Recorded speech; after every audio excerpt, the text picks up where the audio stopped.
बहुत पहले बोर्नियो के माउंट किनाबालू पर एक ड्रैगन रहता था जो एक खूबसूरत पर्ल का मालिक था। रोजाना वो उसे खेलता था, उसे गोल घुमाता और बॉल की तरह उछालता था। लोगों को लगता कि इससे वो मौसम पर काबू करता है। चाइना के शहंशाह को पर्ल के बारे में पता चला। मेरी इच्छा है कि मैं भी उस पर्ल को हासिल करूं। मैं अपने बेटों को बुलाता हूं, वी पिंग और वी सैन को।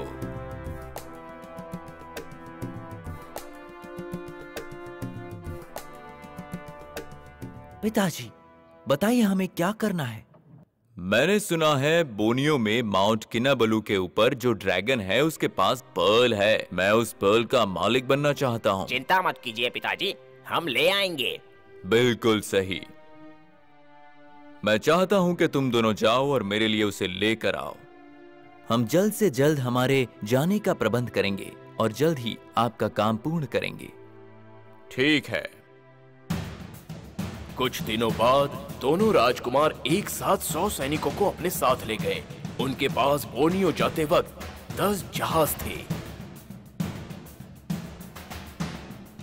संभल कर जाना बच्चों, और पर्ल के साथ लौटना। बाय।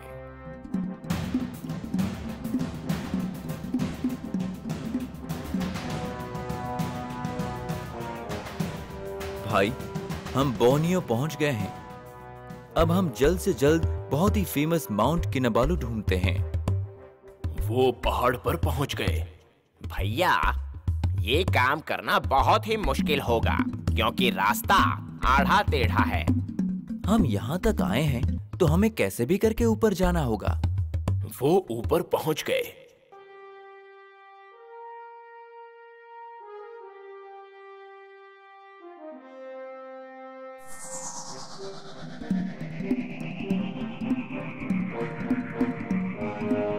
वो देखो, वो रहा ड्रैगन। ड्रैगन अपने गुफा की अच्छे से रक्षा करता था। उसने बहुत से सैनिकों को मारा था। सुनो सब लोग, हम वापस चलेंगे। मेरे पास तरकीब है। मुझे एक बड़े पेड़ पर चढ़ने दो ताकि मैं ड्रैगन की गुफा देख सकूं।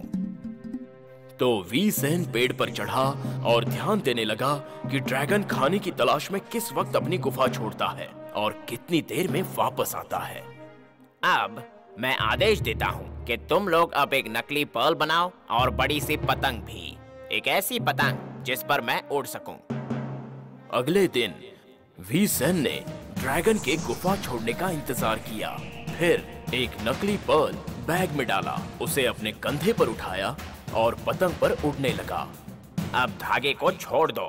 पतंग उड़ते हुए पहाड़ के ऊपर तक गई। वी सैन अंदर गया और असली पर्ल की जगह नकली पर्ल रख दिया और फिर उसका भाई पतंग को फिर से जमीन पर ले आया। चलो भाई, हमें ये जगह जितनी जल्दी हो सके छोड़नी होगी। वो चाइना की ओर रवाना हो गए और तब तक ड्रैगन भी अपनी गुफा में लौट आया और अपने पर्ल के साथ खेलने लगा और उसे पता चल गया कि वो पर्ल नकली है। गुस्से में आकर पहाड़ से नीचे उतरा और जहाज का पीछा करने लग गया। वो देखो, ड्रैगन हमारा पीछा कर रहा है। हमें कुछ करना होगा। सिपाहियों, जल्दी करो और कैनन बॉल को गर्म करो जब तक कि वो लाल हो जाए और फिर ड्रैगन पर हमला करो। गुस्से ड्रैगन को लगा कि ये उसका पर्ल है और वो उसे निगल गया। उसने जोरों की दहाड़ लगाई और अपने दर्द के साथ वो समंदर में समा गया। दोनों भाइयों ने अपना सफर जारी रखा और अपने घर सुरक्षित पहुंच गए।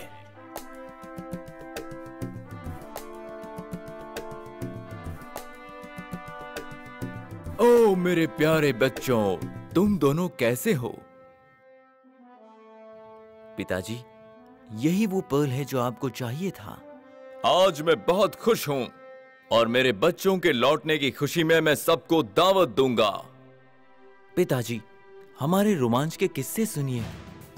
वी पिंग ने शहंशाह और सारे लोगों को अपने रोमांच के किस्से बताए, लेकिन एक बार भी वी सैन के आइडिया का जिक्र नहीं किया। वी सैन निराश हुआ लेकिन चुप रहा। वो अपने बड़े भाई से बहुत प्यार करता था और सबके सामने उसे शर्मिंदा नहीं करना चाहता था। मैं तुम्हारे साहस की दाद देना चाहूंगा और ये पर्ल तुम्हारा इनाम है। तुम ये अपने पास रखो। वी सैन चुपचाप वहां से चला गया। मेरा छोटा बेटा खामोश है। मुझे पता है वी सैन ने बड़े भाई को पर्ल पाने में काफी मदद की होगी। मैं उसे भी खुश करना चाहता हूं।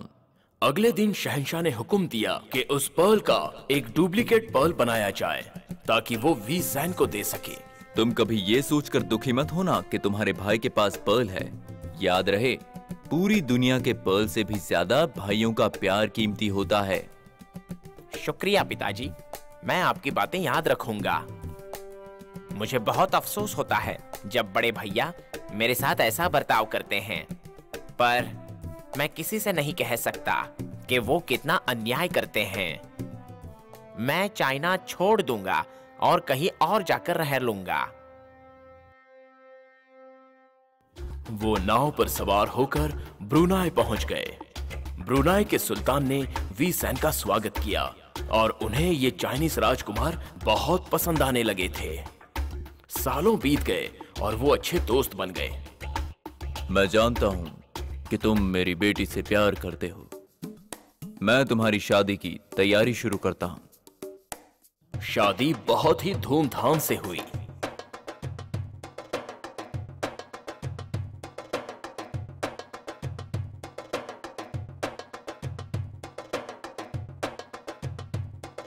मैं ऐलान करता हूं कि वी सैन ही मेरा उत्तराधिकारी बनेगा। मैं बहुत ही अच्छा रूलर बनूंगा। वी सैन को एहसास हुआ कि ब्रुनाई में उसे कितनी खुशी मिली, जबकि अपने भाई के लिए उसे ड्रैगन पर्ल तक खोना पड़ा था। दूसरी तरफ वी पिंग को असली खुशी कभी नहीं मिली। उसकी जिंदगी वी सैन के बिना पूरी अधूरी थी। ड्रैगन पर्ल भी उस भाई के प्यार और दोस्ती की जगह नहीं ले सकता था।